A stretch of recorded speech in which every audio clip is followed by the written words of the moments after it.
back in the day, Nitro, they had it right, you'd have some great matches under 6 minutes. Right. Yeah. He has 2 hours to pull off this TV show, and he has a lot of people, a lot of pieces of that puzzle, and a lot of guys that he has to try to satisfy, and he's booking 30-minute matches every week. Yeah. Then you're doing 30-minute match, then you do 20-minute talk segment, and then what else is left? Then other people, they got to go to dark, and they got to, they're wrestling twice a month in Universal Studios in front of a lukewarm crowd, and you get some fucking Florida jabroni for fucking 3 minutes. And that's why they're getting wrestlers, they're degressing in ability because they don't care, they're getting paid, they don't want to go hustle, they don't want to go back. A lot of guys don't want to go back to the indies. You have that choice when you're in AEW to go wrestle in the indies wherever you want. But none of these guys are getting paid. They're getting all those guys are getting paid 6 figures. All right. Top of the card, of course, 7 figures, but you get the whole company's getting paid 6 figures. Are they really? Yeah. Unless the pay scales change. Of course, there was some kind of tier deal where you're like paid by appearance. When they're just kind of feeling someone and testing them out. So some people, they don't want to go back to the indies. You can make more money on the indies. I was mostly there during COVID, so there really wasn't no indies. So EW was running. I was doing that. So, but let me give you a little sidebar. When I got signed at WCW, I was making $50 a match. Some places I get 100, 125. Right. My very first ever contract with WCW was $52,000 a year, $1,000 a week. Right, and I was like, at that time, I was like, wow, I'm getting $1,000 a week.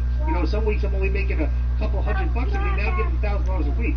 Now imagine the pay scale is obviously much better for indies these days because you see indie shows go viral and there's way more revenue streams, right? But I just imagine a guy that's getting like $50 a show, making like $500-600 a week, and then now you're getting like $2 grand a week. It's kind of like you maybe see the incentive. It's like, well, shit, I'd rather just stay home and get paid. Because they like to do nothing. And I wonder if you see that attitude like with a lot of these guys that are finally getting their first job. Like instead of first contract. I saw it myself in COVID. Like, there was like, even because I wasn't really in the training, so I would get in the ring a couple times a month in these 4-minute matches, and I saw my talent degress. I saw me like Tin Man. I needed that oil. That's why I was botching left and right. That whole 2020 year, it just wasn't good for me. Because these guys have to wrestle, and usually it's not like WWE. When you're not on TV, you don't have to come. I'm sitting catering. You can sit home and jerk your cock to whatever. Are you going to have a show in WrestleMania? Because you had a show before, right? Year. GCW does their own thing. They have the collective. My show is but you have one. Yeah, it's sold out completely already. What's it called? Spring Break. Yeah, that's right, Spring Break. Because I remember the first year it did really well. Yeah, it's done well every year. Right. It's basically sold out every year, but this year it's sold out pretty fast. What's your main event? It's not announced yet, but Kota Ibushi's in it, so. All right. I would say this. I'm retired. I turned down the position, brother, because it basically my job isn't worth it for me to leave on weekends with most of the shows on. You guys, I would come back and I would go to GCW for one show for one spot. Because if you have Parker come down the ring, do the ring exercise, so he come right down the ramp and hit him in the back of the chair and let me get my receipt. If you guys had that footage, that would be the new gift. I don't mind waiting. That would be funny. We'd be having disco on the show. Right? I get you cheap though, right? GCW is woke now. It's a woke promotion. So is it really? Well, that's a lot of wrestlers are. we gotta abide by the internet sometimes. There's other stuff out there, but we do have a large mix of people, different, come from different places, and that's what makes GCW cool. But there is right now, it's like the indie fans are crazy, and you gotta read the room with the fans. A lot of the fans are. They're like that, so you gotta get in there, right? Cancel me every month now, but there's nothing to cancel me over, so I just say fuck you. Dude, we're in the same boat. I just go fuck you. You can't cancel me. Right. And I clash with the other people and whatever. I hate politics. I'm not right. I'm not left. I hate it all. I think everyone's a creep. Fuck. I did a few years ago. We had you on the show, and you made a comment that I thought was pretty entertaining. And we asked you, like, what's the difference between like wrestling now and back in the day? And you said that there's just way more pussies in it now. Yes. Like, do you see, like, has that changed at all, or do you still see that kind of like, that same thing? I think the wrestlers are kind of, there was that year where you're walking on eggshells around, you don't want to piss off the person on your head. I'm waiting on people. Ratio, whatever they call it. I'm you're smoking getting right now, ratioed, so that's and why then I'm waiting. you're fucked. When the smoke breaks over, then Twitter hole. I go in and start. But you gotta dig yourself out of that hole. But now I think the wrestlers are more open and they more don't give a fuck. Back then they're like, But there's like things what does like that mean? What do you mean? What are you talking about? Well, they're not as some of the wrestlers are not as I don't even know what I'm talking about. They're not as. Are you upset or no? Nothing. What? Well, that does look like a trap house. An old man with a cane walked past me as we were doing this interview, and I kind of crab clawed it into my pocket. So, yeah. And you guys weren't looking. I went like this real quick. Yeah. Well, you seem to be on something, but when no, I'm just kidding, Reed. Come on, and the ringside news is gonna pick up the story. Joey does. Conan says that he was doing better than Right. We were talking about generational changes with wrestling in the locker room and stuff. There was an incident at GCW recently where Mike Bailey got kicked by a fan. Yeah. And you can only imagine how different that would have been 20, 30 years ago. Well, the person not to kick is Mike Bailey. Yeah, right. Fucking spin kick you in your face and kill you. But that LA crowd is crazy. They're always pressing buttons. I've gotten a fist fight. I had that angle with X-Pac last year in that same building. And someone threw a bucket at his head, and it just sent me crazy. I went in the crowd, and it was like I turned into Bruiser Brody for a second in Japan in fucking '86. Started wailing on fans, kicking them in the face and shit. So that's one thing I kind of noticed. Is like the indie crowd, you kind of see they're kind of like these Twitter trolls, like in real life. Like the ones that like go. Like you said, they're like. I saw the PWG show recently where what's his name? The freaking Garcia. Yeah. Right? It was kind of like kicking the fans. Bro, they let the fans come up right next to the ring. Well, that's cool. Like that. I was like, that's kind of like dangerous, It's an LA thing right now. It happened. It's happened at PWG. Off the Leo Rush, they threw a beer at him and he slipped and fucked up his shoulder. It's happened at W 3 times in that building. It's happening at XPW. Someone threw a chair at Necro Butcher's head. The MAGA Butcher, whatever the fuck you're calling it now. It's an LA thing. I don't know. That crowd is crazy. LA, you gotta remember, LA's a very aggressive city because they have probably more gangs than anywhere in the United States. So it's that aggressive mentality, you know what I'm saying? It is an LA thing. Because San Diego is kind of laid back. There's certain sections you don't want to fuck with. But San Diego as a whole is laid back. LA's still very aggressive. Yeah, the most aggressive cities I wrestle are usually Chicago, but those Chicago wrestling fans, they'll just talk shit. They won't do anything. And LA, they will do something. Yeah, that's that gang, like I said, that gang mentality that permeates throughout that city. You go to baseball games, football games, there was always a fight. They even come down here to San Diego to fight. Dude, yes, that guy tried to fight me in LA a few months ago. He walked up to my gaming table and he had like a Janela Fears Brian Last side. Brian Last is Cornet fucking whipping boy. Right.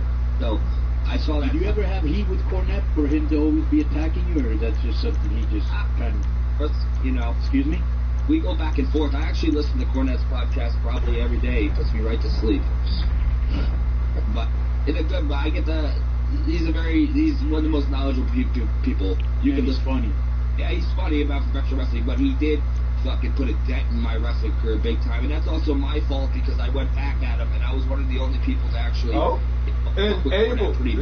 disable the stuff, like, man. One time, someone sent me his address. Hey, move, disable the waves. And a barbecue apron that said "Kiss the Cup." Disable it. He'd go do back and forth shit, man. But he's I don't know. Yeah. Let me tell you a story about you and Cornette. So, Cornette, like, he's entertaining, but he does get kind of way too personal with his attacks like that. Yeah. I think he crosses the line, right? But, so me and Russo were doing a podcast one time, and, like, you and Cornette were arguing on Twitter, stuff and thing. And Vince was asking, so what's the deal with this Joey Janela guy? Like, I said, well, like, Cornette's kind of wrong because the guy does have a pretty good skill set. If you watch him,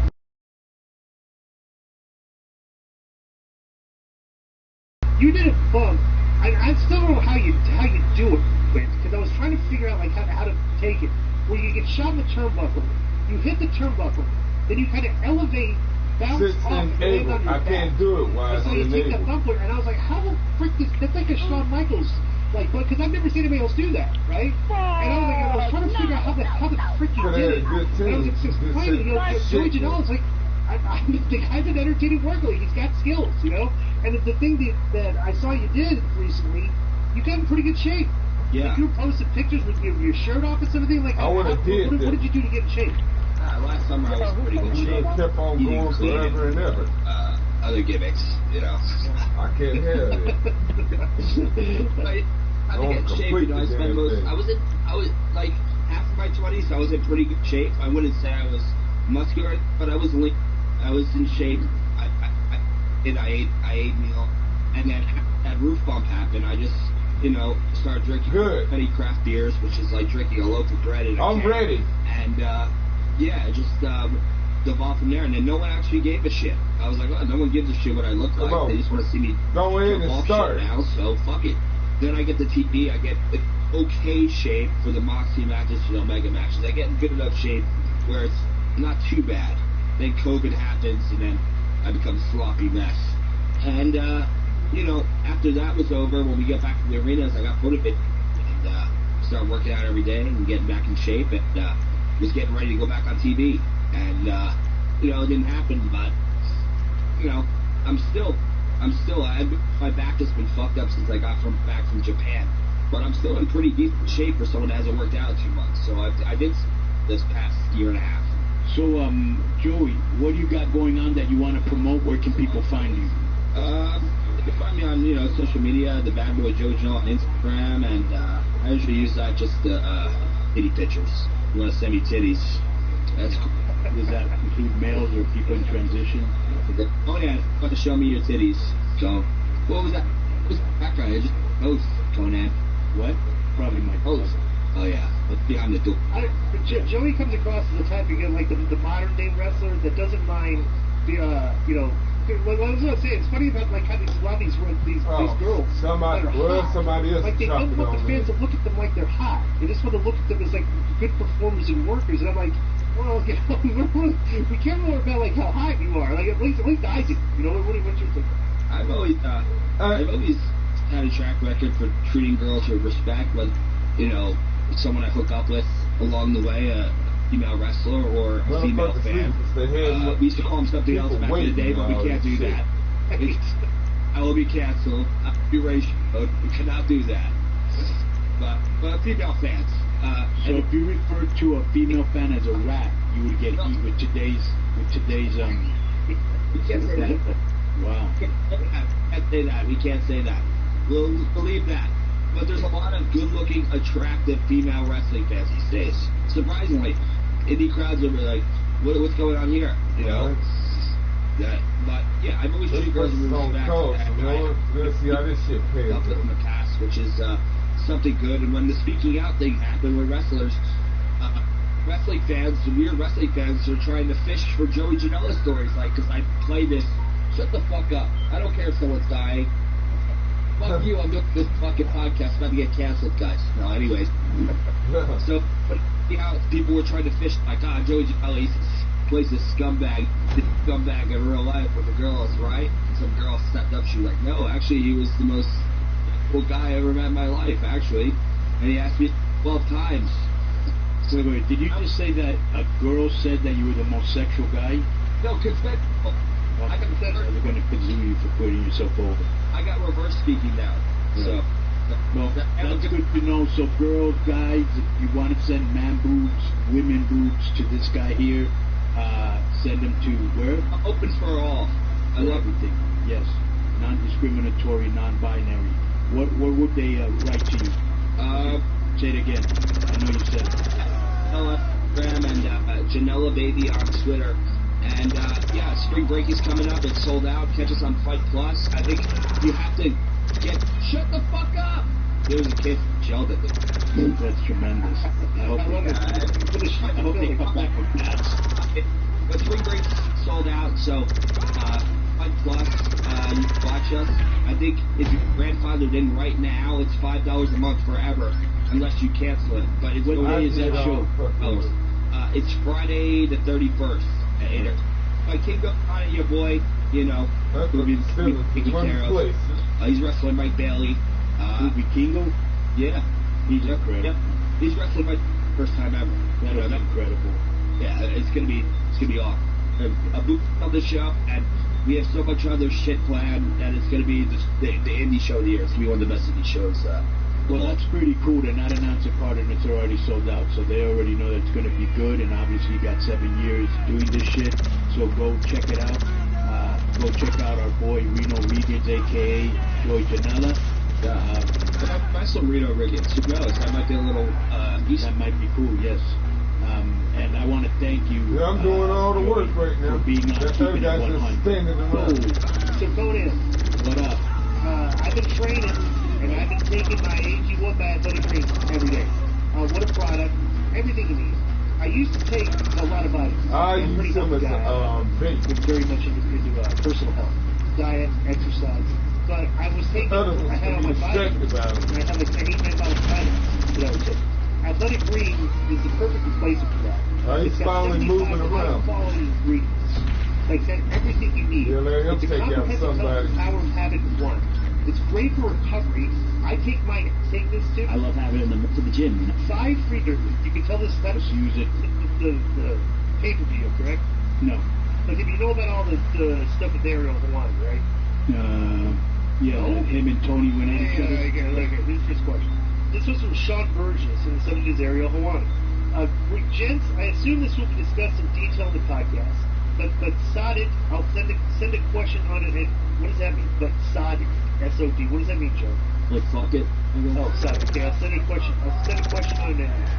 Actually, Sean, we like it when you actually ask the question, so we don't have to just bring it up in the podcast. Pretty short and simple.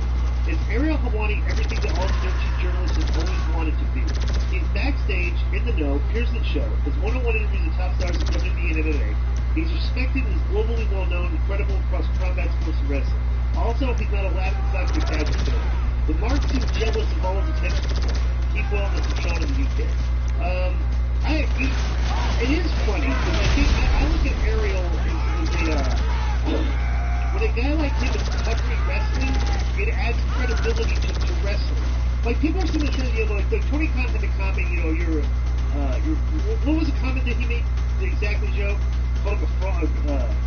Fraud being a journalist. Bro, the one thing Ariel is not is a fraud journalist, especially when you watch the AEW media scrums, it's filled with fraud journalists. You know, that don't ask questions. You know, he talked about like Ariel being unbiased. You know, sarcastic saying he's unbiased. No, every single guy that Tony lets in the scrum is biased towards AEW. That's why he lets him in there. That was a really weird take from Tony on that. I don't know why. I don't know. It's just I don't know. Well, Tony, what was your take on that when you saw Tony comment? My question is, when he called him a fraudulent journalist, was he talking about something in general or specific? Well, because he showed up on SmackDown. It was Ariel's first appearance with WWE, and I guess Tony was watching. He can't work in WWE. He doesn't work for him. Yeah, I mean, I guess that's Tony's problem. He showed up he was working for WWE. And he's biased because he was. Well, how do you know you're biased? The company we work for, they're paying you. What are you going to do? I don't even think they were paying him. The thing is, he was there. But he was happy to be there, bro. I've seen him do interviews with WWE stars, like in London and shit, and they're very kind of classy, you know, and he's well spoken, and he was in UFC before that, and he was very credible there.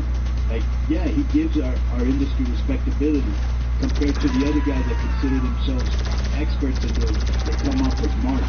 Yeah, and actually, Disco, you were what you were about to say. Ariel was in the crowd, actually. He was in the crowd with, He's from Canada, though. Yeah. He's supporting his feature. Right. But then I think he did a crowd spot, either that night or the next night, where he was like, you know, hey, come up on Elimination Chamber. He did that too. Let me What are you alluding to, Joe? I'm not doing anything. I'm just giving you context. Let me go ahead and knock this out. Ariel responded to this on his podcast. Yeah, I got the transcript. Right. A little bit of a lengthy read, but all good. Right? So let's start with this read. All right? All right, here we go. This is from, on the latest episode of the Arrow today. Ariel Hawani addresses recent death of Tony Khan, but he initially thought the tweet from Tony Khan was okay. Quote, I just wanted to live in the moment, but then for a second, because I had like an hour before his next live shot, I did look at the phone because I wanted to see if people were watching. I don't know. And I looked at this effing tweet from Tony Khan, and I swear to God, I looked at this tweet 3 times because I thought it was fake. Because, you know, anyone can have a blue check mark. This guy doesn't follow me. This guy's never tweeted. There's no way he actually tweeted this. Number 1, proving that he was watching, which is bizarre. Why would you do that? Why would you put the competition over and show that you're watching some random SmackDown in a random moment during the telecast? Number 2, putting down his own guy in the process. Your guy, the great Tony Schiavone, led a sports legend, calling me a fraud, and then saying that I'm as much of a journalist as Tony Schiavone. I'm trying to think, what's the point he was trying to prove here? Is he trying to say that Schiavone isn't a journalist? Which, by the way, correct me if I'm wrong, doesn't he have a little respect for being a media dude? As Tony Schiavone is still an announcer for the Glenn Braid system in my release, right? So Tony is absolutely the official out there.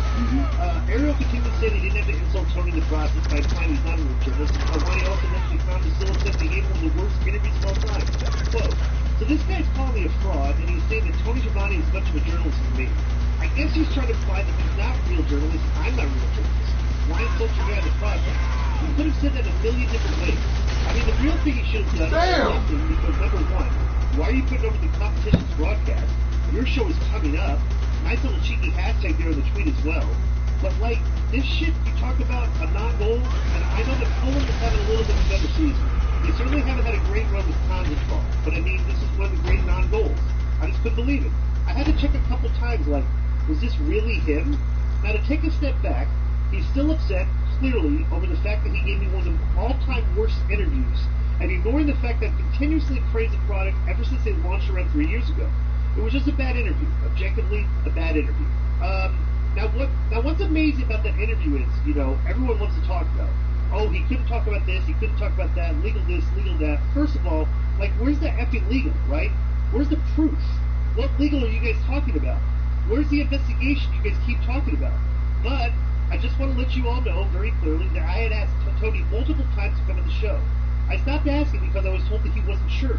I'm Nick Khan's guy. I work for BT, which is ridiculous.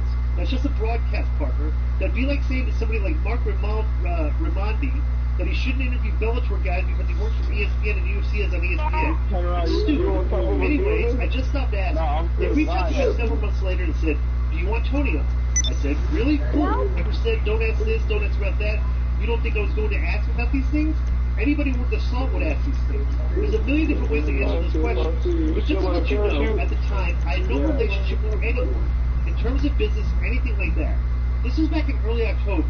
So now Kendall's questions on me appearing on SmackDown and all that stuff is a bullshit move because one had nothing to do with the other. He's just mad that he came up with PS4, I guess. How to handle the situation. It's only comfortable promoting and talking about the product. When it's not really what the public wants to hear. No, I'm not doing this one. He's trying to say, look, Able not this is why he asked me these questions were just all just really silly bullshit, man. Why do you care? Why do you really care? I said it was a bad interview. I praised your product. Why are you so quick to run to your phone and tweet this in my moment?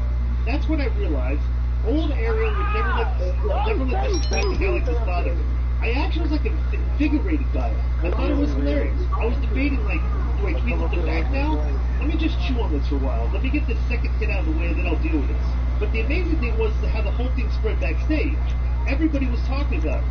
Hey, did you see this? Did you see the tweet? I'm like, I'm the new guy. I've only been here for 4 hours. I can barely know a lot of these people. It was amazing. Was that really him? Well, yeah, I guess it was him. He doesn't follow me, but I still kind of feel bad for Tony Schiavone because he was in such the process. Bizarre. This effing guy doesn't know what journalism is. He no different than Dana. What I thought about tweeting back to him was, Dana's not going to shag you, mate. He was trying to curry favor with his idol, Dana White. I thought Why they keep sending me here? I don't want to do the damn.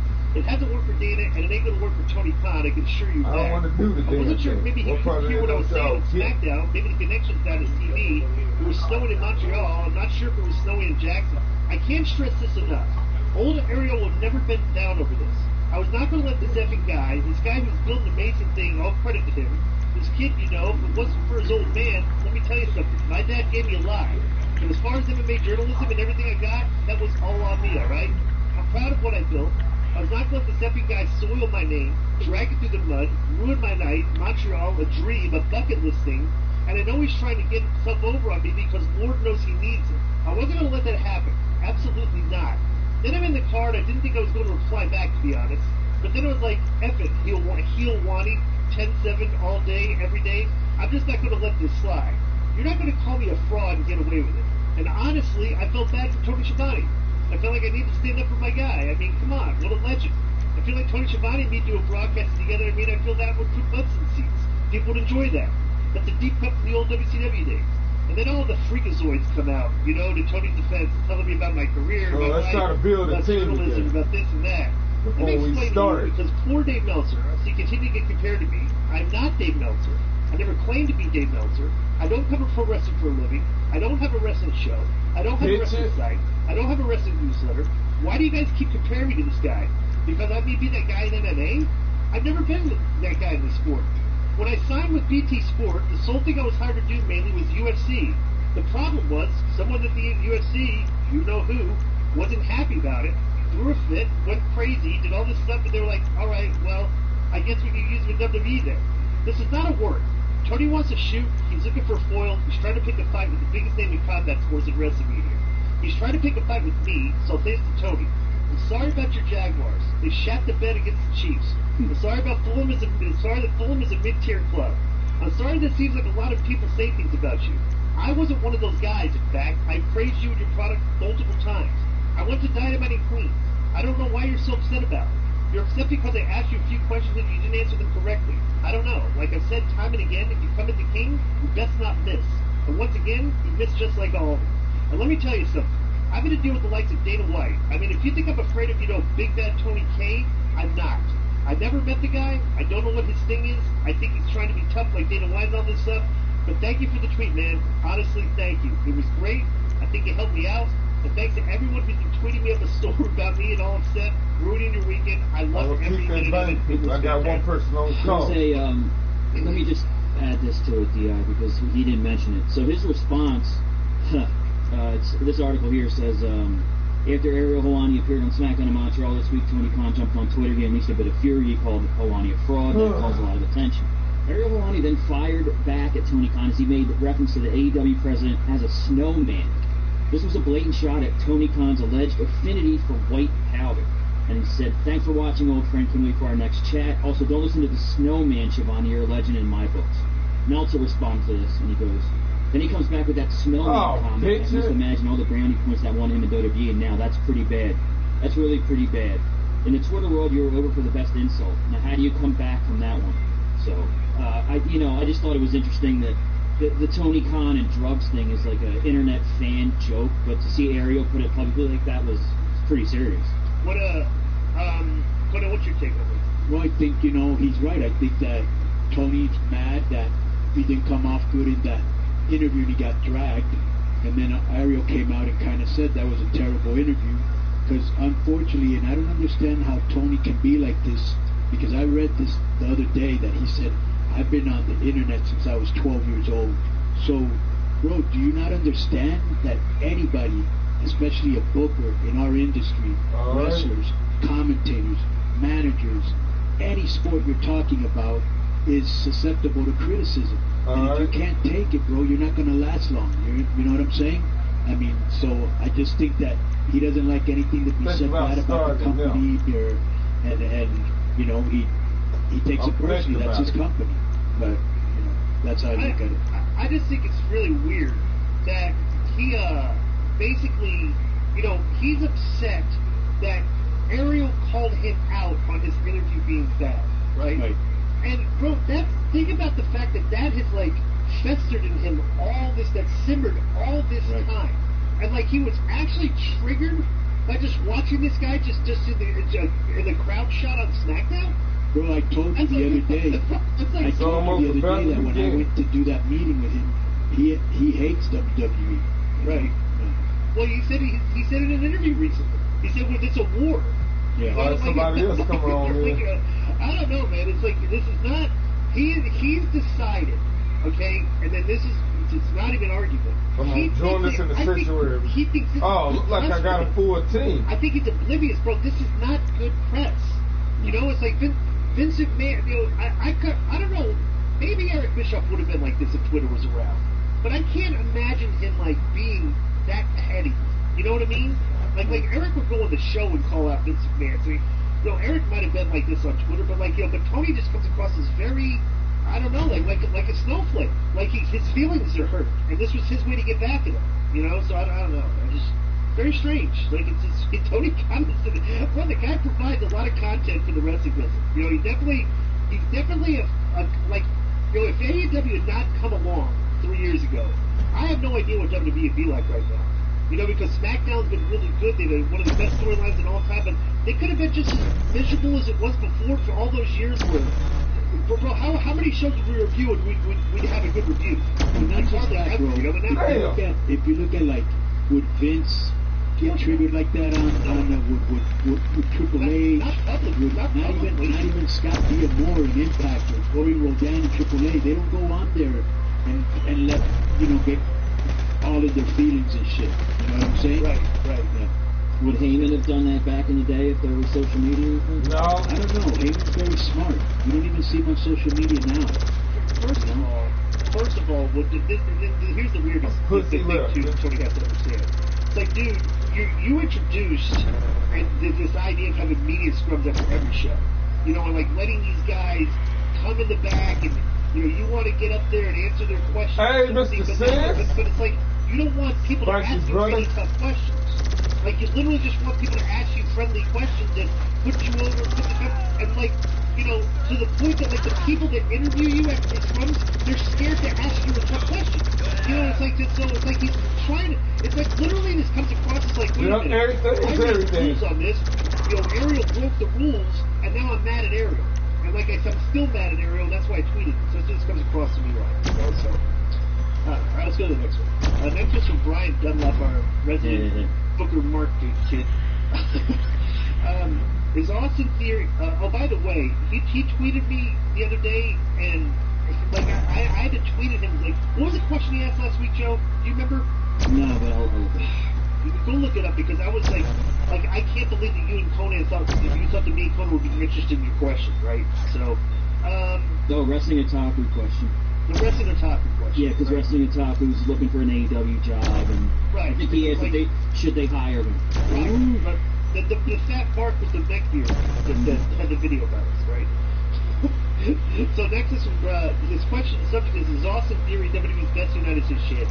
Hello, Tony Disco. Correct me if I'm wrong. Correct me if I'm wrong, but the U.S. title has never felt as important as WWE. Austin Theory is legitimate future WWE World Champion to make. Some of critical Theory's elimination chip performance. I don't think he should hide in a pod with someone like Johnny Gargano once for you. Gargano's not Brock Lesnar and Bobby Lashley, but overall I'd say Theory did a great job in the Chambers as the champion. This has me thinking, is Austin Theory the best U.S. champion in WWE history? When we talk about the United States Championship from 2003 onwards, not including the WCW or NWA variations of the title, but if you think Theory is that great, let us know. When it comes to being U.S. champion WWE, does anybody beat the now Austin Theory? And what do you think is the best overall United States champion when looking back at the history of WWE and WCW? Well, why do these guys think that we're interested in questions like this? Clearly the best United States champion of all time is Conan. So that's an easy answer. Conan, would you consider yourself one of the greatest United States champions of all time? Yeah. And I consider you one of the worst. And I respect your right to be wrong again. Yeah, I don't think Austin Theory is the best of all time. Barry Windham was an excellent United States champion. Luger. Yeah. So whatever. But who cares? Next is a Brandon Triano on the subject now. What's good, fellas? Your boy, the mayor, self-appointed, by the way. I don't recall any questions. Get the kazoo. This guy continuously refers to himself as the mayor of K1. Where are you, All right. The Discord is popping these days. Elimination Chamber had us all in the chat giving it real-time thoughts. It was a cool kind of experience. The show, it was cool to kind of experience the show and chime in when we want in chat. Definitely becoming a great environment. I would recommend others to join if you are interested. Oh, by the way, I will be looking at the Discord this week for suspensions. A question this week actually comes from my fiance. She asked me why AWA doesn't make Malachi Black a bigger star when he looks so cool. Now, this is coming from a girl who watches wrestling and supports my hobby, but doesn't actually watch wrestling. Even she can see Malachi's money. From my perspective, the guy is so unique in the wrestling world, he's got the same shit over and over. The in-ring work is striking based on everyone is doing flips. Presentation is on point. Has an interesting gimmick of this real and the cryptic nature of it sometimes. He also has a crew of legitimate characters to build around. Buddy and Brody are no slouches and can be thrown alongside Malachi as he dominates as a single. Not talking Roman and bloodline type dominance here, but they really could be a monster faction that beats ass with the macabre presentation. Do you guys agree with me on any of this? Thanks. P.S. My future wife suggests I take the garbage out, and since I'm the mayor of K100, the rules of the show extend to me and state that suggestions result in suspension unless it's for K100 talks. Cisco, if you can't, please do the honors. Yes, you are suspended for a week. That's because, and you know what, Joe, try to... I think he wanted you to suspend his future wife. I'm going to. I'm suspending you, but I need to know what your wife's email is, so if she emails us, we can make sure that she's not right on the air. Yeah, right? We need to know that. Right. Yeah, alright, cool. Mm-hmm. So you got any comments about Malachi? Yeah, I agree. But then again, you could say that for like 10 other people that come. Why aren't they doing more with them? But I agree with everything the guy says. Yeah, next is Power Requires Hustle. King Cold again. This goes blockbuster finish. That's King Cold. Hey family, this is one of the show King Cold. I'm still all these years later pissed off that WCW made you change your finish from Brutus Beefcake of all people to use. I will add that Disco has a fantastic swinging neck breaker we started using, but still, it's gotta be frustrating. How often a bullshit like this happens? Really put you in the so unorganized a large company like that could be. I will say this, I was not the only person who was pissed off about Brutus Beefcake stealing my finish. Pillman was pissed. Pillman called me at like 2 o'clock in the morning. He's like, I got a lot, man.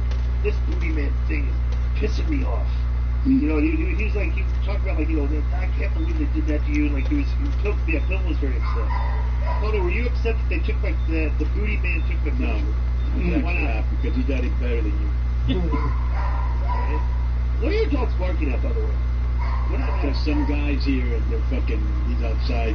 Yeah, like I said, I'm remodeling my house, so he's pissed because he can't be outside. Next is from Johnny Castro, the mailman.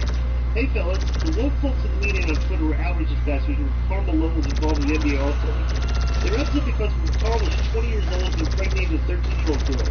I think we can all agree that it's best an act by a 20-year-old, but that was 30 years ago. Since that day, Karl has claimed history and has raised considerable money for charity. Other guys like Mike Tyson and Tupac served prison time for rape being universally celebrated. You guys work with Karl. Why does this mystique fall around and not others? Johnny Castro. Bro, because people are retroactively trying to punish people for things they did back in the day when the culture was different. Bro, if you want to cancel Karl Malone, you could go after half the rock and roll. What, Jerry Lee Lewis, Jimmy Page, Elvis? I mean, like, it was just like, I don't know, it was just like a thing back then in the 80s, you know, like back then it was just not in, you know, so it's like... 13, though, I mean, that's... I'm aware of that, but it's just, I can't understand, like, there's some places where 13-year-olds are getting married, you know, right.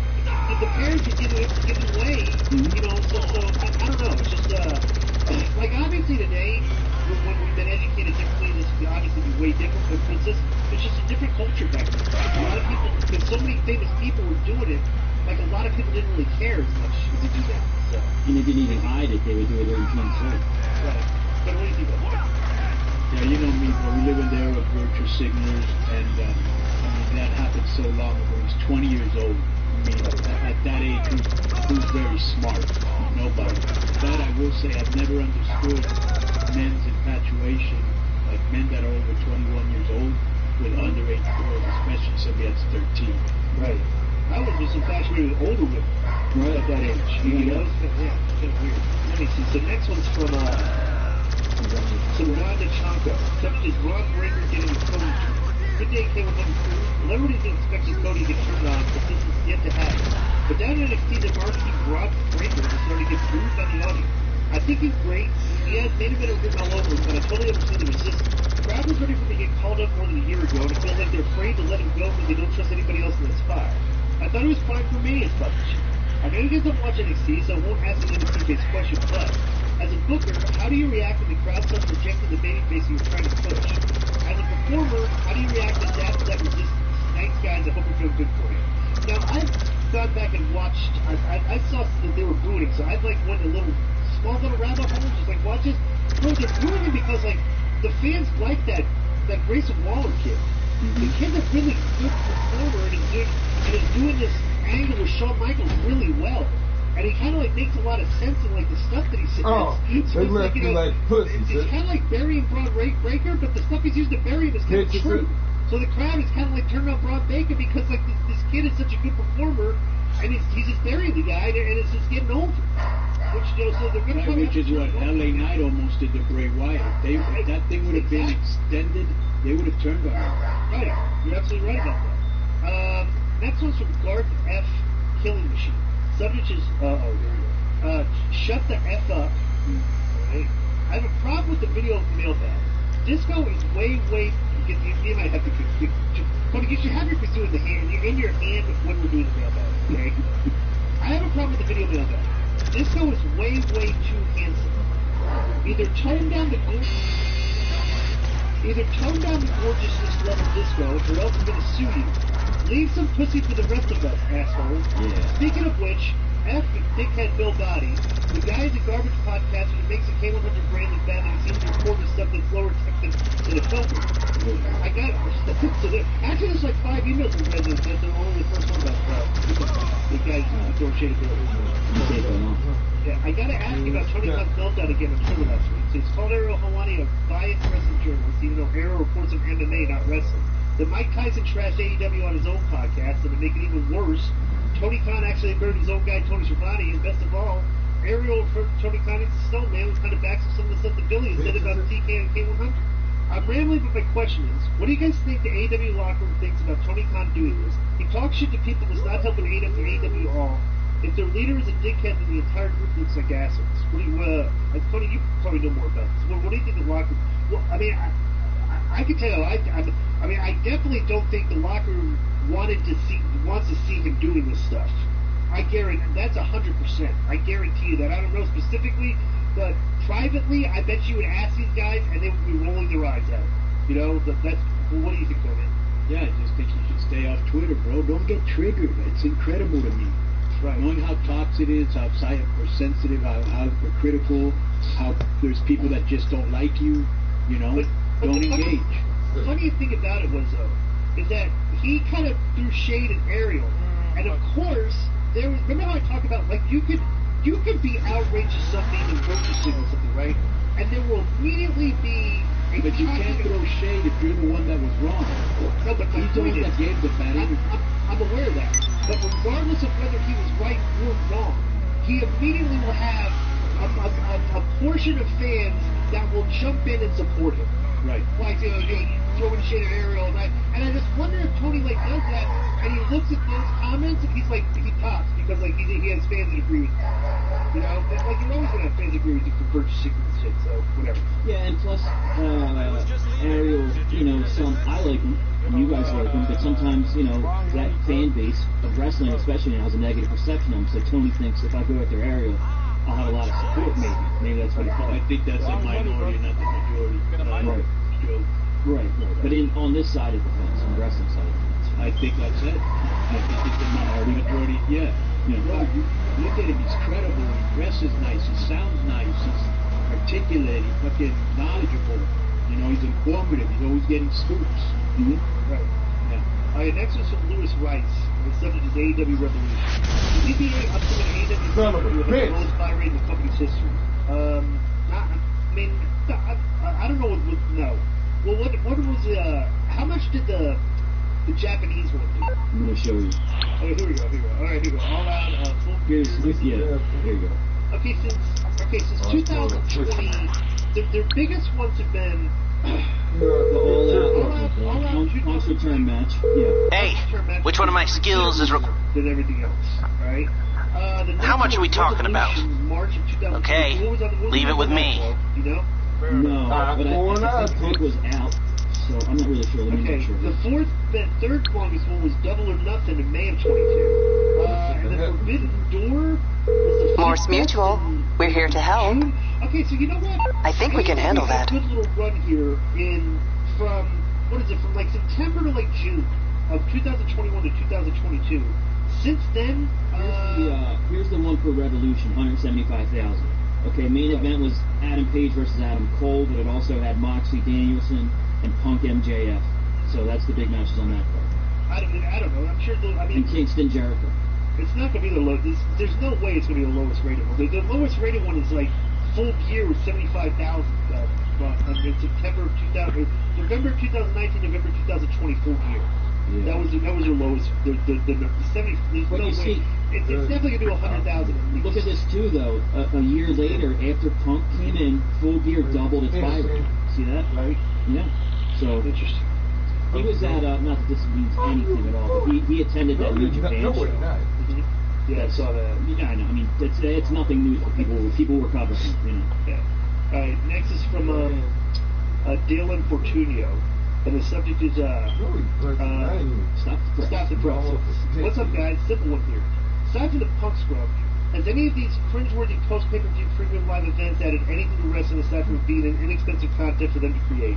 I feel like this could be another way to risk injuries since all they do is aimlessly pat themselves on the back. That's a good line.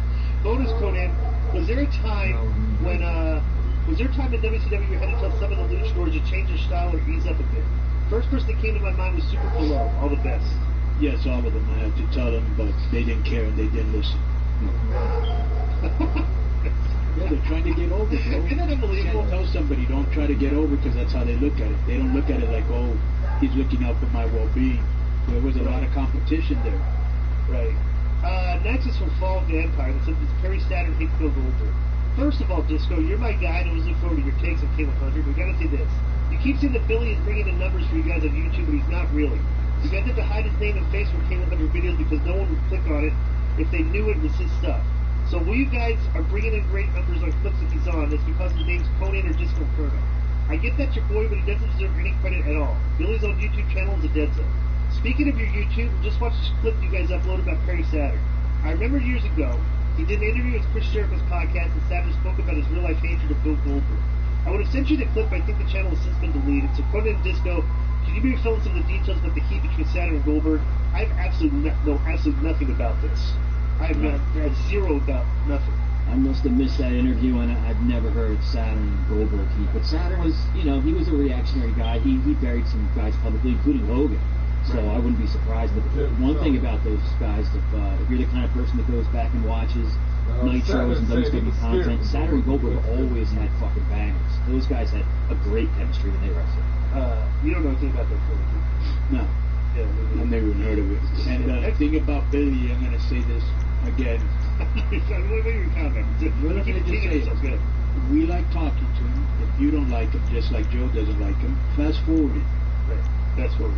Yo, Conan and Joe. Breaking news. Manscaped is now selling beard products. That's right. They've got from waist to face to help replace that bulky razor with a brand new Beard Hedger Pro Kit.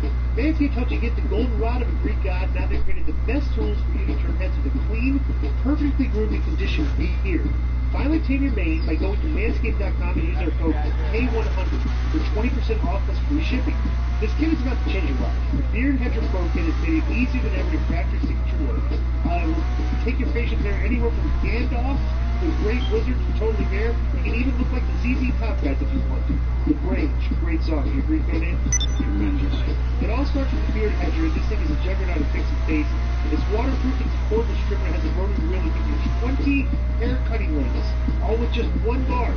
Perfect. No more messy drawers full of extra add-ons. And now you heard that. No more drawers full of 20 different guards. This is one guard. Perfect. Yeah. So with 20 links, it's never so easy to find your beard look. Plus, the trimmer has a titanium-coated T-blade that is left in the hair to smooth the face. Do you know that I'm slimming the waist to keep the face? Would you agree? You are a Southern Bill. Yeah, the Pro Kit is much more than a trimmer, Joe. It comes with 4 dermatologist-tested formulations for your post-trimmed hair. And it has the beard shampoo and conditioner. All your hair is different. Your beard and hair is much more coarse and easier to damage. That's why the Kit has shampoo and conditioner specifically designed to moisturize, reduce ingrown hairs, and replenish your natural oils promoting beard health.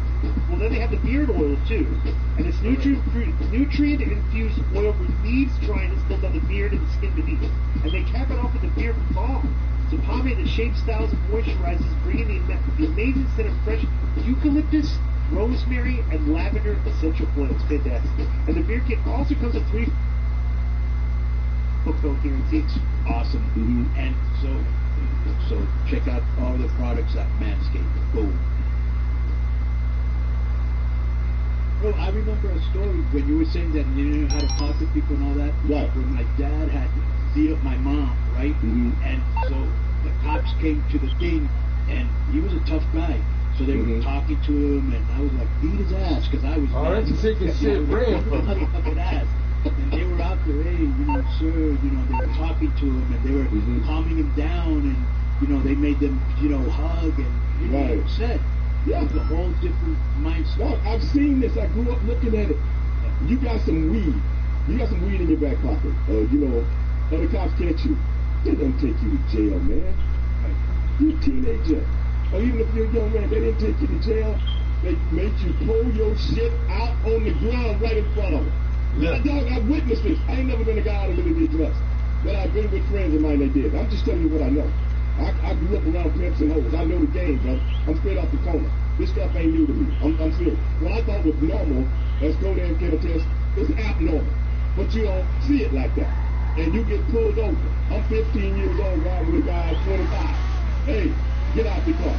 They didn't beat him up, shake him down, and put him upside down and shake all the stuff on his pocket like on an underdog and riff rap cartoon. They didn't do that. They like, brother, you got a lesson that night. In essence, I'm gonna let you go this time. Don't let me catch you with this stuff again. Don't let me take, but I know who your parents are. I know where you go work. Yeah. And they put the fear of you. You want to lose all that over a bag of marijuana? A bag of this day, marijuana is under $5. But man, you know that. Don't try to act like you don't. You look like $5. What the nickel? I hadn't even got up to the nickel yet. I mean, well, for the nickel, I mean, dime bag, something like that. But I'm just saying, $5, $10, well, you smoke all day long. For $10, all week long. But, now, I smell odor of marijuana in your car. And step out, let's get the dogs out here, you got to go through all this process of taxpayers' money, bro. Because somebody got to get paid at the end.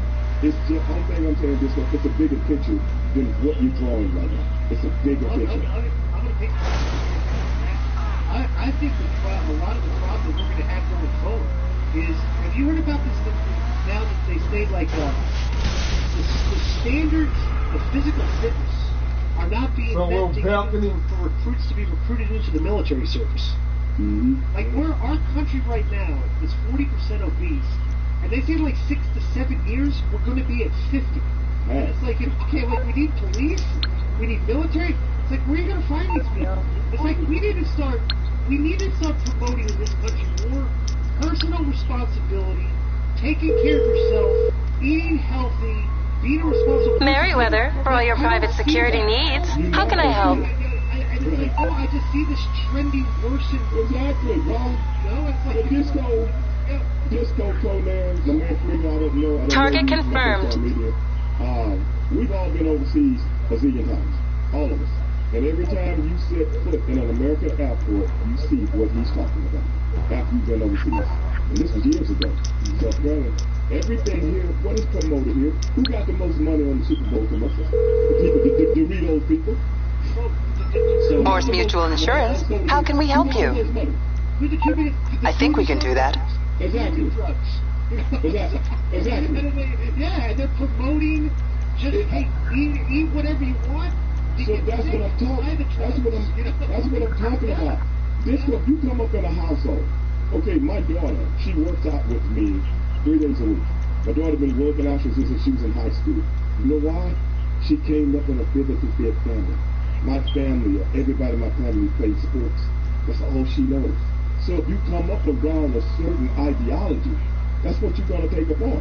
But if you come up and your mama and your daddy and your sisters and your brothers and everybody eat the most grotesque shit known to man and don't care about this, that, and the other, what you think it's going to be? What you think it's going to be?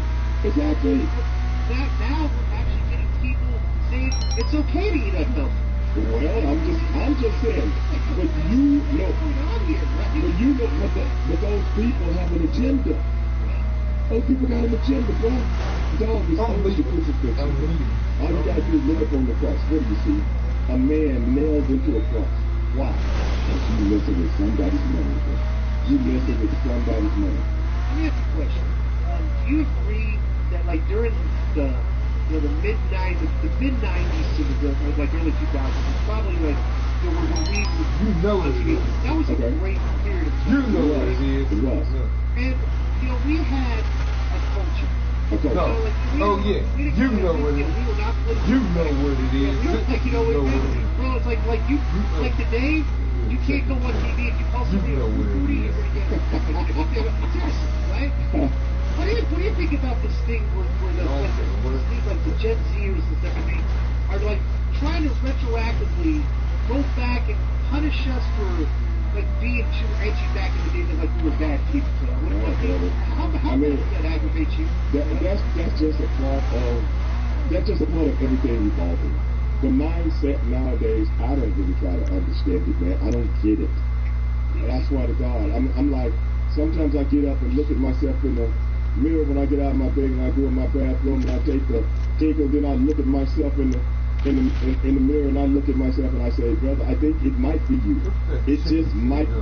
Maybe I'm just not getting it. Maybe my mind just don't want to wrap itself around what I know is abnormal. Well, what can I do about it, brother? Only thing I can do, I do a lot of public speaking now for a lot of young people. What do you really do? High schools and stuff? Well, all kinds of different organizations, you know what I'm saying, high schools, whatever, you know what I'm saying. But maybe the boys club, things of that nature. You know, and it can be private organizations where it's nothing but older people. Why you have to play games with me? That's what I do. That's what I enjoy doing. But with all that being said, a lot of young people, especially African Americans, and I go to a lot of African American schools and stuff like that, and they are in such a quandary. It's beyond any sane man's comprehension. Because the world, me and Vince talk about music a lot. You know, Vince is a big music guy. I'm a big music guy. And one day we were talking about man, come on! And I was showing how everything is contrived if you go and look at it and pay attention. Oh, you gonna send me all the way to the fucking mountains? I said, you go back to the 40s. Then you get to the 50s. The 40s was, you know, kind of like the guy singing in the ballroom, this, that, and the other, blah, blah, blah, you know, boogie woogie, bugle, boy, and all that kind of stuff. Right. Then you get to the 50s. But set me on fire. I threw the fire in there fucking hell. All these guys start to hit the stage, you know what I'm saying? And then people are like, wow. And then you get to the 60s, especially the mid-60s when, you know, when the Beatles hit, when the Beach Boys hit, and when, you know, all these other groups from, you know, the English invasion, then you have the Motown guys, you know, and all this different stuff hitting at that time during Vietnam protests, this, that, and the other.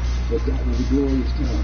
Then you get the 70s, okay, when the hard rock band started off, Doobie Brothers, yes, so on and so forth. Then the latest you got an ego problem, yeah, and I'm proud of it. Then you get the 80s, the MTV era. They just say what they hated this. Remember that? Not at first they didn't go there. Not at first. We might do it again, but I'm just saying, I'm making this point. I'm not arguing with you. You're 100% right. But I'm just saying, then you got to the 80s, the MTV years. Okay? When everything went through the roof. You could be a one-hit wonder and become a millionaire there. Right. You know, because you got that push. You know, that's when our business started to really get its stride. I think then you get to the 90s, okay? I mean, in the 80s, the hip-hop comes out, but it was hip-hop that mixed with everything else. It was just a genre, okay? Why you still had R&B, you still had hip pop, soul, everything. Then you get to the 90s, and then you see the gangster rap come out. And the gangster rap was different than the other rap. It was different than, the Run DMC, the Run Chuck D's, and so on and so forth. And then they started to get into how scripted messages and this, that, and the other, and you start having the beats. Okay, someone seen that and took up with it. What I'm saying is this is look at music every 10 years, it changes. Every 10 years, music always changes. But once they could start to create hip-hop, control hip-hop, and now they got their grasp on hip-hop, all the other music as far as African American has gone around. And now look at the population that worships that music. Now look at the verbiage, look at the lyrics that worships that music. Young African American people. This is going to hurt us more than it hurts any other group of people because they know what it is, but the African American kid lives it, and they do that on purpose. That's why it hasn't changed. That's why you still getting bullshit. Did you see the Grammys last week? Did you see that? It did. It was very boring. No, I'm talking. Did you see when they all the hip hop guys? Yeah, I saw the whole show. Okay, compare that to what was on the Super Bowl last year. It was night and day. Right. Yeah, stupid. It was night and day. The new ones are like terrible. Yeah, it was night and day. That's what I'm talking about. That music is more respected. That music is more respected. But I'm just talking about the show version of it. You know what I'm saying? Those guys will never die. I could have got that son of a bitch. You know why? Because the music will never die. Just like WCW will never die. You will live forever. But the guys today that come and go, it's just another guy. If that makes sense. I mean, I feel like classic, like when we come at my job, I check the girls when they come to work. You check them? Check them for what? They check in. I thought you was a cop for a minute. No, the girls pay to work. I don't know what kind of deal you want to do. I'm just saying. It's great to get in a pop-up time. But I'll play old classic rock. I'll take like any Hotel California. I'll play hip hop. I play older beats, right? I don't understand what you ever heard this. And like the amount of people, young people that haven't even heard it's unbelievable. And everything, and it really is unbelievable because I can understand like for example, Hotel California. Right. Excellent song, right? But do you see anybody making music right now, like in the next 10 years, that would come with one song as good as that? No. Like, I don't really have, I don't see it. No. The thing about our generation is I think they're telling the new generation, like, look people, I don't know about you guys, but your music sucks compared to what we grew up with. You gotta realize, man, songwriting looks something in that space. That's what I was trying to get to. The songwriters and the musicians have died off because nobody needs them anymore. People don't care what the song is saying anymore. As long as it's saying some bull crap, I'm into it. Right. Have you heard some of the lyrics of some of this hip hop music, bro? Here's the problem, Stevie. So now, before when musicianship was shit! I ain't even realize it. Machine, a synthesizer, all that shit. And now it doesn't matter about a story. No. You have a catchy line. There you go. Gucci, Gucci, Gucci. There you go. Perks. Right. You know, and that's really it. That's it. They just repeat the same shit over and over. Songs used to educate people, though, man. Right. If you listen to a song and listen to the lyrics, they try to figure it out in your head. Yeah. Public Enemy. So like Public Enemy was the shit to me. KRS-One, that was the shit to me. Music doesn't educate everybody on anything anymore. That no record company wants somebody educating anybody. They want you dumb. This is what I used to teach my daughter when she was a kid. When my daughter was a kid, and I got DirecTV in my house, and that was 1997 or 98 when they first came out. The first thing I erased off it was BET. That was the first channel I erased off in her room because you would not listen to garbage in this house. And now she's gotten older. Matter of fact, my daughter was, trained actress. Now she sees why. And even when she listens to hip-hop, back when she was in college, she listened to some of the hip-hop artist guys that was in her school. If it wasn't hip-hop that was saying something, she wouldn't listen to it. Because I would always explain to her, you are the young lady. You are a young lady. Some of these young girls don't have the kind of fathership that you have. I'm going to tell you what's wrong and what's right. But when a lady, being a lady is one thing. Anybody can be a little bitch and a whore. Anybody can do it.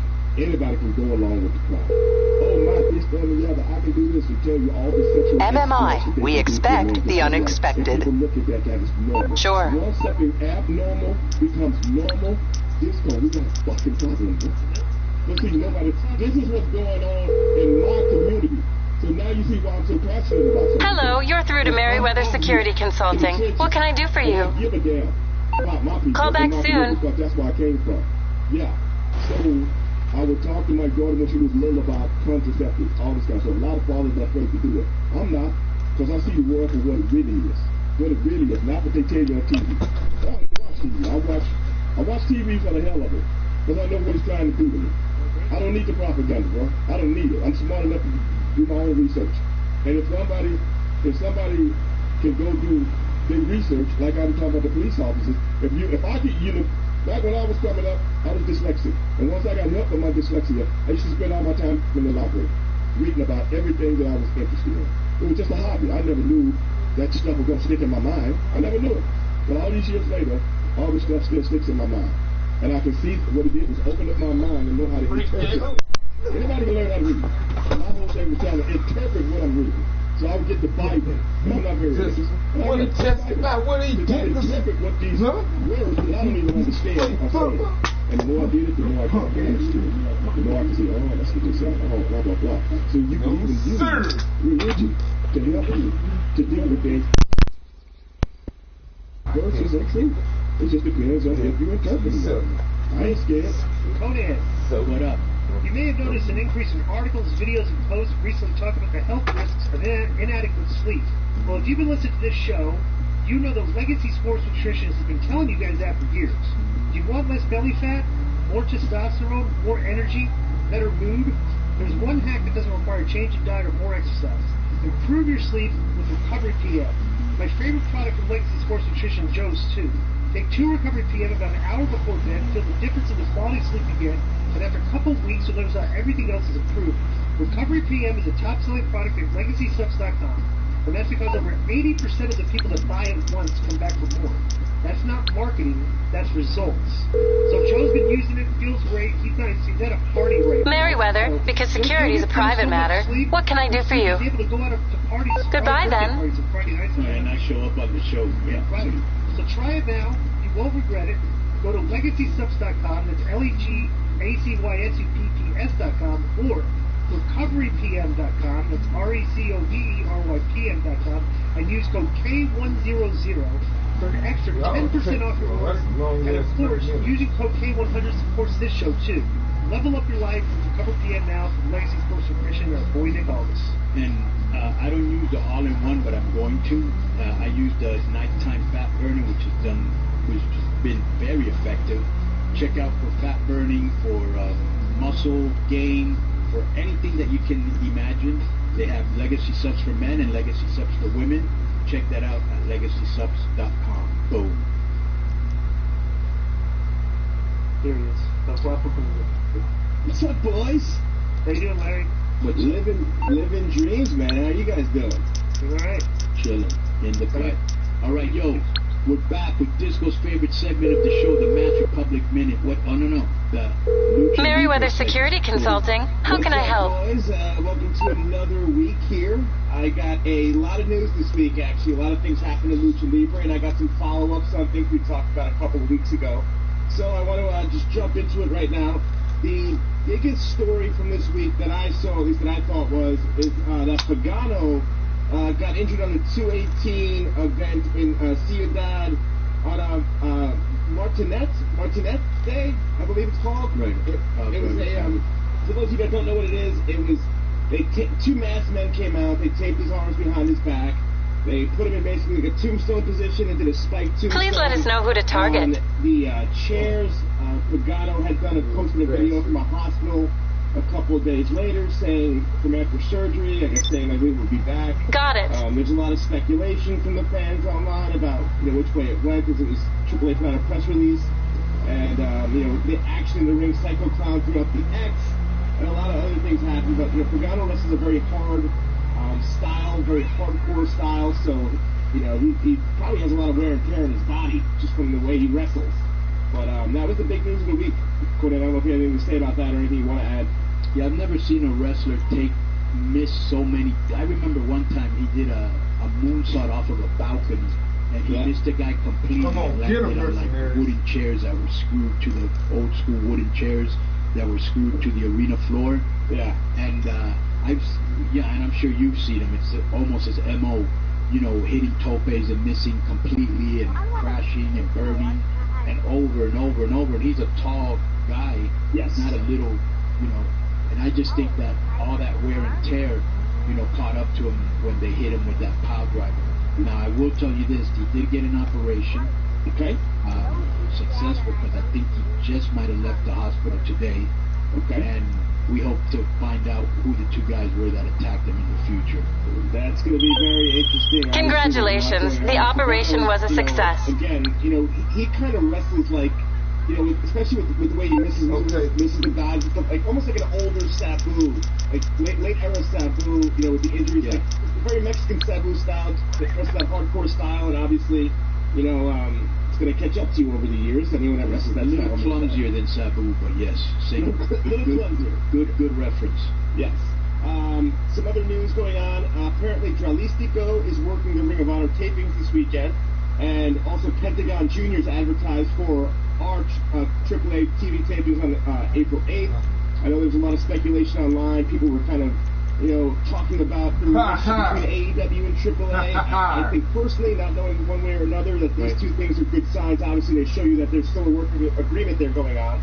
But bro, in any relationship, there's going to be disagreements and mistakes, and you just got to be smart enough and wise enough and mature enough to understand that if it wasn't done with any malicious forethought, you're going to make mistakes. I'm going to make that. I made that mistake that day that you were on TV, and I forgot to tell you that somebody was showing up, and you were like, what? Who? Nobody even told me about this. It's a mistake. Why would I do it on purpose? And we understand that. So some mistakes were made, and I went over there to hash things out with Tony, and hopefully they are hashed out.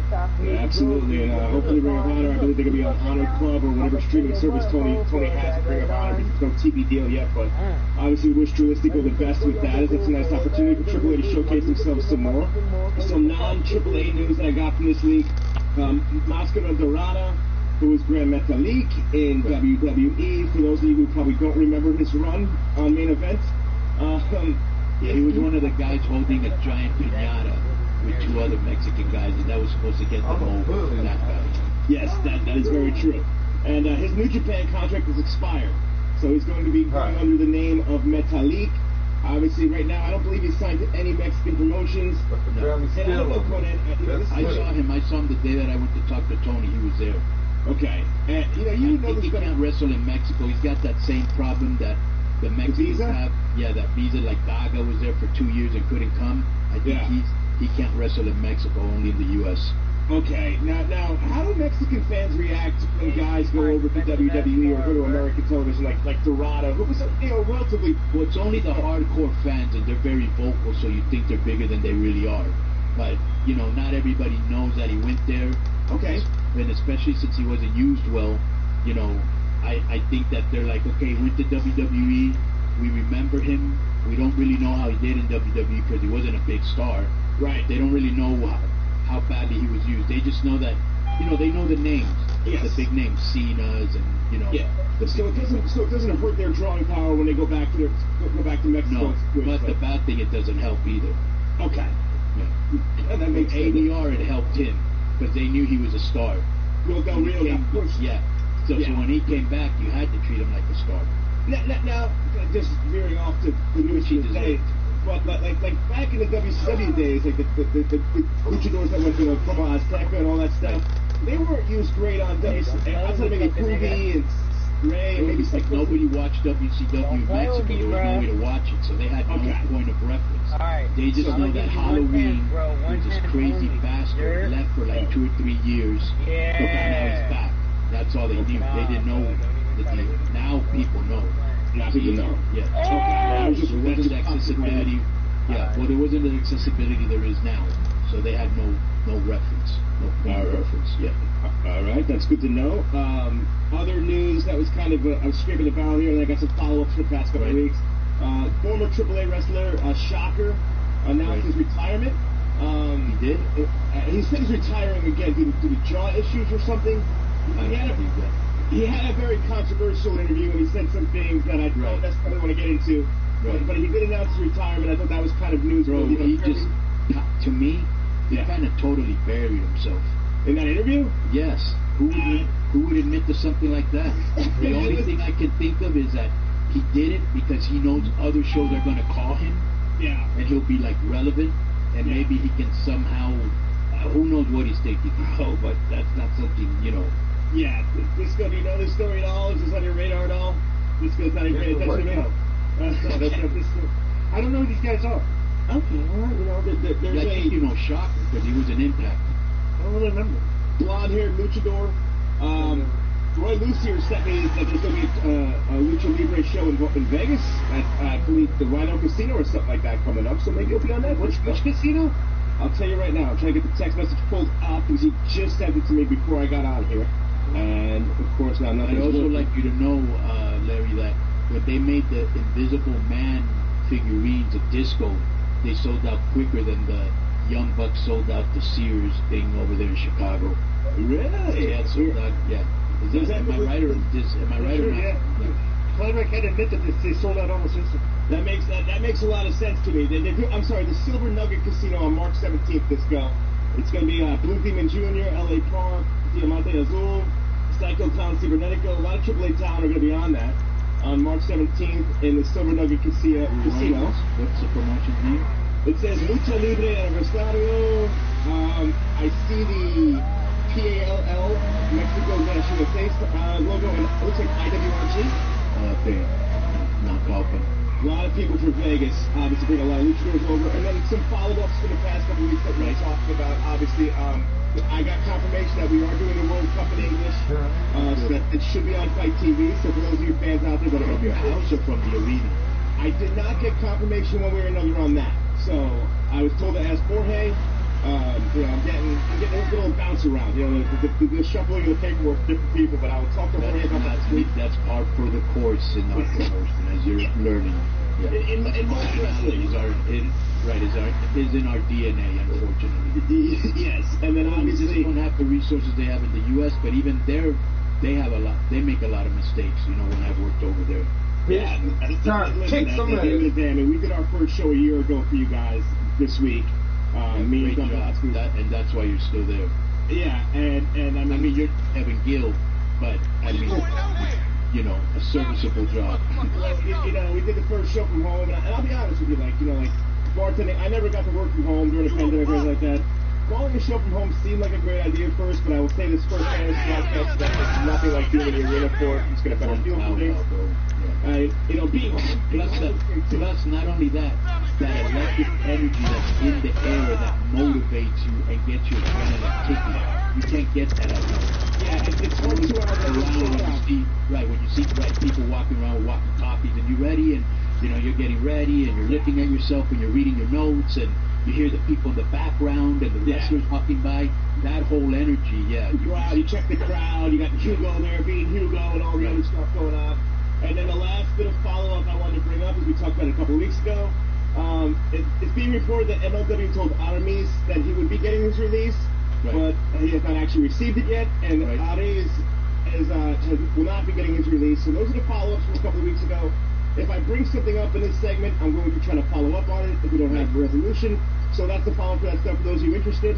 And that is our Lucha Libre report for this week. And let me ask the last question. Yes. I think Aramis will be getting his release, and Ares may not, just because of the way he chose to go about it. Right. Okay. Yeah. I was who was in his ear to do what he did, but it was not a good look, and all it did was get him like a little bit more heat over there. So unfortunately, you get a lot of people in people's ears. Oh, you know, I had a question actually because I was watching the Muda show, the Muda retirement show. Dr. Wagner Jr. Right. Does he wrestle in Japan exclusively? Because I never hear about him in Mexico. No, he works in Mexico. He was in AAA when I took over his booker. Yep. right? And Vampiro had him in the main event. Okay. And so obviously, you know, he didn't like to hear this. Neither did his dad. And I was like, straight up, you got eyes, you got a great name. Yeah. You know, you're young. Too bad you're wearing a mask because you're good looking. Yeah. I said, but you need more seasoning. You should not be in the main events here. And so I just told him you need to. And I gave him some advice. Yep. I don't know if he took it, but then next thing I know, he was in Japan. What better way to get better than to go to Japan, right? Absolutely. So I would be using in the future, but now I know he's ready. And I would title on him if he wasn't. No, of his matches, and he looked good. Yeah, I've been watching some Noah this year because I'm trying to kind of follow everything that's going on. They have English commentary too, so I wanted to check that out. Wasn't the greatest, but I saw Wagner. Who were the two commentators that you just buried? Mark Pickering. Mark Pickering just got buried by Larry Dallas, and who's the other guy? I don't know the other guy's name. Well, you know what it is? They're British or Welsh or something, so they got the thick accents, and they're more. So are you using that as an excuse that you couldn't understand what they were saying? It was a little bit harder, and I got a little sensitive to the fact that there were some Dragon Gate boys on the show, and they were hitting their signature moves. They didn't. They weren't calm, and that's bothered to me. Well, of course. Me and Bocchini actually had this conversation. I'm actually curious to hear your opinion on this. When we went over to the first Kobe World that we called, it was me and Rich Bocchini from MLW. Bocchini from the Raven Effect podcast. Yes, and we're over there, and you listened to that podcast, Larry? I have not. Is it you're missing out. Joe thinks he's Joe's claim, and please, if you get a chance one day, listen to it. Check it out tomorrow. I'll probably be more bored. But he claims that on that show he's an essential part. And that's very funny. I will give Joe credit though. Raven would absolutely need somebody like Joe on that podcast who also just ramble all over the power talk. And just ramble. 28-3. He has problems cutting us off. Well, Raven's the smartest guy in the room, right, all the time, which is why the room doesn't come. Yeah. It's like this show where nobody comes in with anything planned to talk about, really. Like, we just riff. And now I think about it, I'm in a lot of control on that show. I kind of direct Raven, which is not, not simple. We don't need any direction. I know. And nor would you accept it. You're very right there. You do know me, Joe. And but Larry, let me tell you something that you hit me on Twitter about, so we can. And this will be the last thing. So we were talking about something. I forgot what. Mm-hmm. And then I said, "Oh, you were thanking me for working with you, for working with AAA." And I was saying, you have no idea all the shit I had to go through. And you were like, "Oh, we need to talk about it on the podcast." Yeah. All I will tell you is that for a long, long time, which means years, I was fighting them and telling them, "Bro, this is not a good look." People that don't know what the fuck. Move, idiot. But since they didn't watch the show in English or even read some of the stuff, and I don't really need to read anything because I'm not too much of a social media guy. Like, I'm listening to what other people say, because I got to read so much toxic, stupid, uninformed shit to get to a couple kernels of shit that's gonna be it for me. I don't even do it anymore because I don't need people to tell me that are kind of miserable or or hypersensitive or hypercritical or uninformed. When all I got to do is I have